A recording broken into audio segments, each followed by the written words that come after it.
à toutes et à tous. Alors voilà, avant de commencer, je voulais m'excuser pour la baisse de quantité de vidéos que je produis. Entre le travail qui me fatigue passablement en ce moment, l'hiver qui approche, le temps qui n'est pas au beau fixe, c'est des fois un petit peu compliqué pour moi, et spécialement les week-ends quand on a des temps extrêmement maussades pour travailler, c'est pas terrible. Donc voilà, je voulais m'excuser, ma foi je vais reprendre un petit peu du poids de la bête, mais pour l'instant je suis pas mal fatigué et voilà, le temps n'aide pas à la qualité du travail, donc j'ai un petit peu ralenti la production de vidéos. Mais je fais toujours un petit peu sur la chaîne secondaire aussi, de la réparation d'appareils, des choses comme ça qui peut se faire en intérieur sans trop de problème. Voilà, donc on va revenir à notre digesteur ici, et la grande question était pourquoi ça ne fonctionne pas. Donc il n'y a eu aucune production de gaz, hein, donc c'est nul, hein, 0,0. La base de la digestion, c'est qu'il faut certaines bactéries, et on trouve malheureusement ces bactéries que dans les matières fécales, animales, humaines, mais spécialement bovines, donc de la bouse de vache. Donc je vais aller voir les paysans par là autour avec mon petit bidon. Donc on va aller le vider tout à l'heure pour un petit peu voir ce qui s'est passé quand même au niveau de ce que j'ai mis.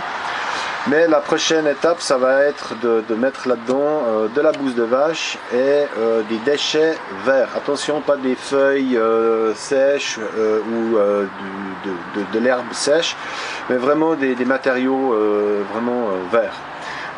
Ensuite rajouter une bonne portion d'eau avec, et théoriquement après une semaine on devrait avoir une production de gaz.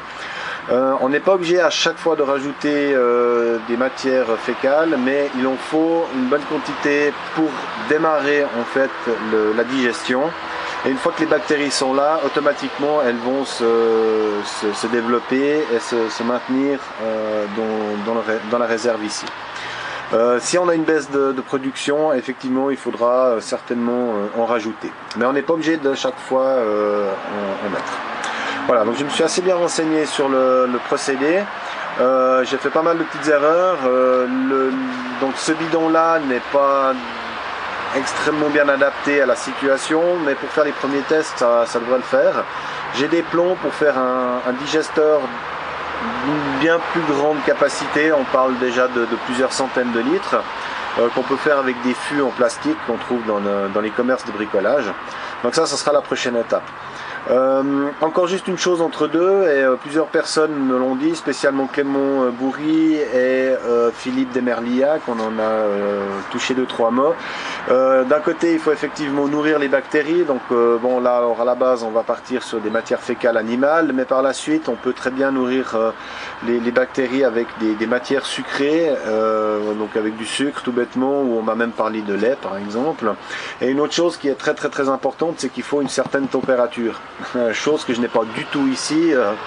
On est à température ambiante, la nuit il fait 0 degré voire moins actuellement, donc ça fait qu'on n'a pas du tout de température qui va pouvoir permettre une réaction optimale. Il faut une température moyenne entre 40 et 45 degrés, en tout cas pas plus, et éviter d'aller en dessous. Donc la plupart de ces digesteurs sont semi-enterrés, voire totalement enterré, pour pouvoir garder en fait une température idéale. Donc celui-là je vais certainement l'habiller avec un isolant, et pourquoi pas y mettre un petit corps de chauffe électrique provisoirement, disons la première semaine, pour maintenir la cuve au chaud. Je vais passer, on va le vider là dans le compost, et puis on va voir un petit peu s'il s'est passé quelque chose dedans ou absolument rien du tout. Bien, je vais ouvrir le couvercle et puis on va un petit peu voir ce qui se passe là-dedans.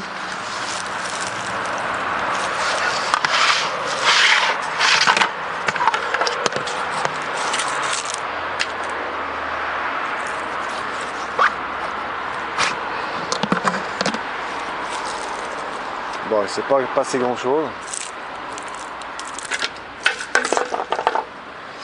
Alors on a quelques petits champignons apparents comme ça, beaucoup d'humidité. Au niveau de l'odeur, ça me défonce pas les narines.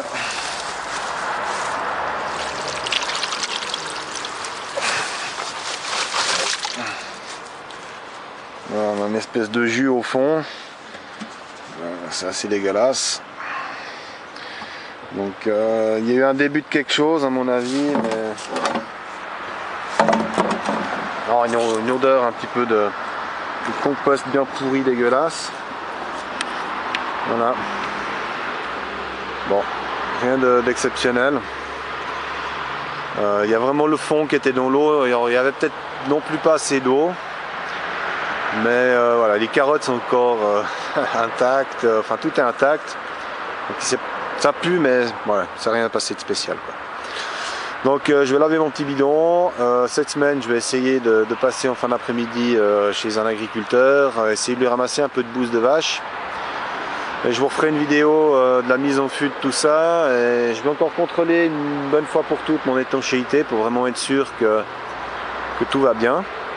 Et je vais relancer un processus. Donc là, ça fait à peu près un mois hein, que j'ai fait la vidéo de modification et de mise en fût de tout ça.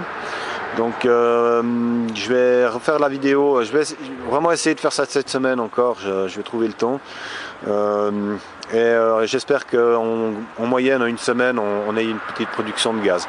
Si on a quelque chose, que ça fonctionne, je passerai à la fabrication d'un beaucoup plus gros digesteur, qu'on ait quand même quelque chose de plus intéressant au niveau de production.